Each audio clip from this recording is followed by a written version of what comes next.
Hello everyone, I'm Dr. Purvi Kadakia Kutti, Consultant Pediatric Hematology and Oncology and a BMT physician at Mumbai. I treat children with blood disorders and cancers. Today I'm going to run you through about blood cancers in children or leukemia. Let us start with a few stories. Story of a boy, Rehman, who's 5-year-old, lives in Parwani Jilla, Maharashtra. His father is a farmer. He's been having fever since 3 weeks and bruising marks on the skin. His father has admitted him at the local hospital. The doctors there tried everything with lots of antibiotics, but his condition is not improving.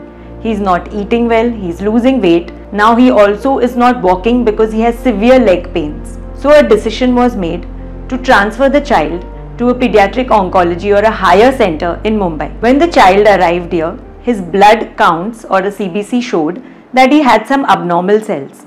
Hence a special test or a bone marrow was ordered. This revealed that the child had acute lymphoblastic leukemia. So why did I tell you this story or many such stories of children? Because cancer can also affect children. So it's a myth that cancers don't come in children.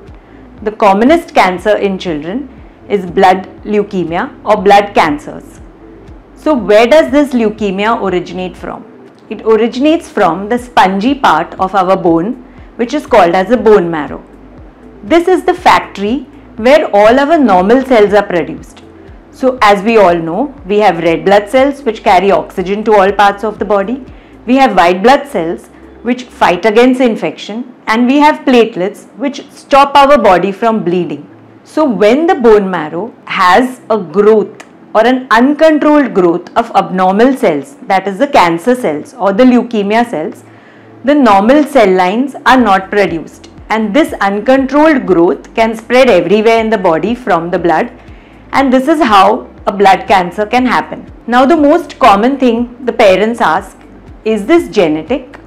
Is this due to anything we did, or also is it contagious? So that's another myth, that blood cancer is not genetic. It occurs because of random mutations in the stem cells which cause the leukemia cells to proliferate and populate in the body, and it is also not contagious or infectious. So if you have many children in the family, it's not going to spread from one child to another. Now what are the red flags, or how should we know that my child could be having blood cancer? Prolonged and persistent fever. When fever is not settling, it is continuous even after a course of antibiotics, and it is persistent. Unexplained weight loss.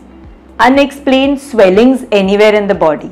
Bleeding, bruising, paleness or fatigue. These are all telltale signs or red flag signs. When anything is prolonged or persistent, we should worry and do a simple test, which is a complete blood count and a peripheral smear. These can tell us whether our normal cell proportions, that is the hemoglobin, the white cell and the platelet in the body, is normal or not. A specialized test, that is the bone marrow, aspirate and biopsy, is asked then to diagnose for leukemia.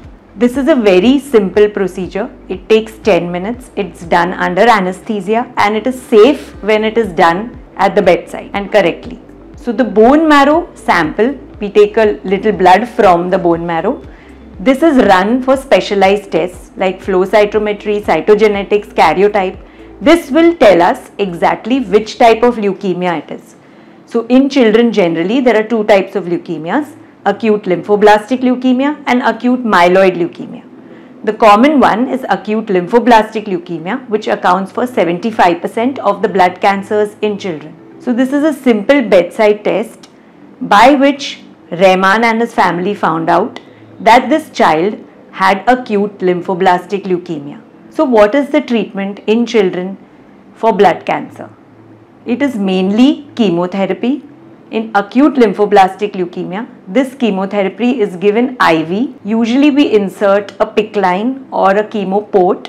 So this installation or giving the chemotherapy becomes easy in the child. Chemotherapy is given for about 6 months in a phased protocol, for which the child doesn't have to be admitted continuously in the hospital. He can come on daycare and take it. And then there is a continuation phase where the child has to take some amount of drugs orally. Now what is the main concern when we break the news to the family that your child is going to be given chemotherapy, which is highly toxins. Their concerns are, how is my child going to tolerate it? What are the side effects he can have with the chemotherapy? So the family has to be prepared that how chemotherapy affects the child. It can cause nausea, vomiting, hair loss, but these side effects are short-lived. So once the chemotherapy acts, after a couple of weeks, the nausea, vomiting and the side effects will be limited. So they are self-limited and the child can completely recover from these side effects. What is more concerning about chemotherapy? That it weakens the immune system of the child. So they are prone to get life-threatening infections. Hence they have to be on a complete infection prevention diet, neutropenic diet, hand washing, hygiene, all these things have to be gradually taught to the child. Another take back is that early diagnosis and appropriate treatment can save lives. So just to sum up the story of Rehman, the family moved to Bombay. They continued the treatment for 2 years with all the chemotherapy sessions and everything. The child had a couple of up and downs during the chemotherapy. When he had infections, he was admitted, but the family was prepared for it. After that, they follow up regularly, and now it is 5 years since that story. The child is completely cured of the leukemia. He's back to his hometown, he is schooling and he is playing his favorite game.